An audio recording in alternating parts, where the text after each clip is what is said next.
అప్పుడు ఈ గతంలో ఈ బ్రిడ్జి కట్టక ముందు లోపల కాలనీ ఎలా ఉండేది పరిస్థితి? గతంలో ఇలా ప్రయాణం చేయాలంటే తీవ్ర అవస్థలు పడేటోళ్ళండి. మన నాయకుడు పవన్ కళ్యాణ్ గారు వచ్చిన తర్వాత ఈ బ్రిడ్జి వేయడం అనేది, ఇంతకుముందు స్ట్రీట్ లైట్లు కానీ ఏమి ఉండేవి కదా సార్.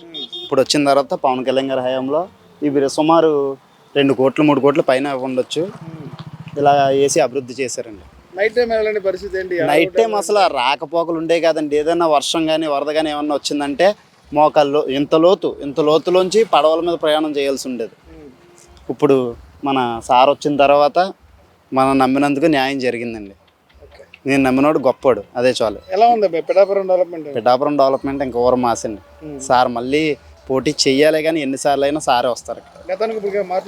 చాలా మార్పు వచ్చిందండి. గతంలో వైసీపీ హయాంలో ఇక్కడ జరిగిన పనులు అనేవి కూడా ఏమీ లేవు సార్. ఇప్పుడు వచ్చేసి మొత్తం డెవలప్మెంట్ మీరే చూస్తున్నారు కదా. మొత్తం ఎక్కడైనా పిఠాపురం నియోజకవర్గమే కాదు, ఆల్ ఇండియా మొత్తం అంతా కూడా పవన్ కళ్యాణ్ గారు డిప్యూటీ సీఎంగా ఉన్నందుకు మొత్తం డెవలప్మెంట్ కనబడుతుందండి. అన్న, ఈ రోడ్డు ఏంటి? గతంలో ఎలా ఉండేది రోడ్డు బ్రిడ్జికి ముందు? బాగోలేదు. ఎలా వెళ్ళేవాళ్ళు? కింద నుంచి వాటర్ వస్తే దాంట్లో నుంచి నడిచేళ్ళు రావడం ఇబ్బంది.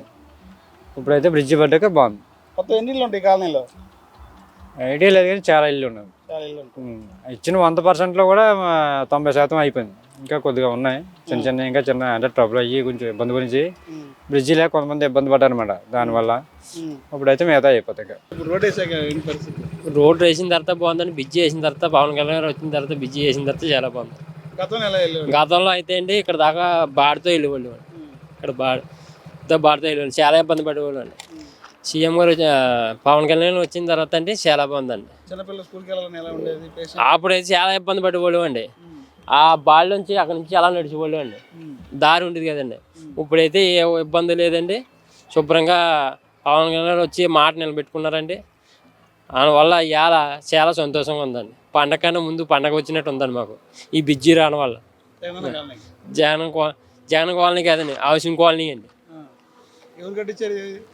ఏదండి కాలనీ అండి. ముందైతే జగన్ గారు ఇచ్చారండి, కానీ ఇప్పుడైతే బ్రిడ్జి వేయడం అయితే పవన్ కళ్యాణ్ గారు చేశారండి.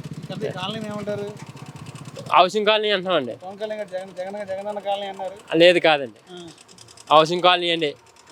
గవర్నమెంట్ కాలనీ అంటారు కానీ హౌసింగ్ కాలనీ పేరు పెట్టుకున్నారంటే అంతే అండి. దానికోసం అండి. అంటే చాలా వరదలు వస్తే చాలా మునిగిపోయి సార్.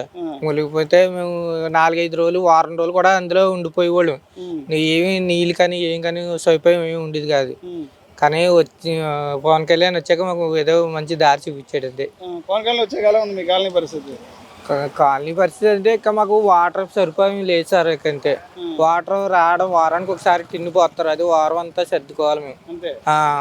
మాకు ట్యాంక్ కానీ ఏమన్నా సౌకర్యం రోడ్లు కానీ వాటర్ ట్యాంక్ లేదు సార్. అసలు ఊళ్ళోంచి తెస్తారు.